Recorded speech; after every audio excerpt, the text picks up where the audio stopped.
غریبی آتی ہے 7 چیزوں کے کرنے سے۔ نمبر 1 جلدی جلدی نماز پڑھنے سے۔ نمبر 2 کھڑے ہو کر پیشاب کرنے سے۔ نمبر 3 پیشاب کرنے کی جگہ وضو کرنے سے۔ نمبر 4 کھڑے ہو کر پانی پینے سے۔ نمبر 5 منہ سے چراغ بجھانے سے۔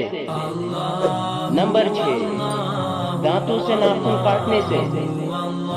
نمبر 7 دامن یا آستین سے منہ صاف کرنے سے۔ خوشحالی آتی ہے 7 چیزوں کے کرنے سے۔ نمبر 1 قرآن پاک کی تلاوت کرنے سے۔ نمبر 2 5 وقت کی نماز پڑھنے سے۔ نمبر 3 خدا کا شکر ادا کرنے سے۔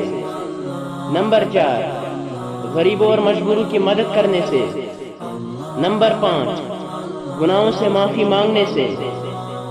نمبر 6 ماں باپ اور رشتہ داروں کے ساتھ اچھا برتاؤ کرنے سے۔ نمبر 7 صبح کے وقت سورہ یاسین اور شام کے وقت سورہ واقعہ پڑھنے سے۔ ویڈیو کو لازمی شیئر کریں، کیا پتہ آپ کی ایک شیئر کی وجہ سے کسی کے دل میں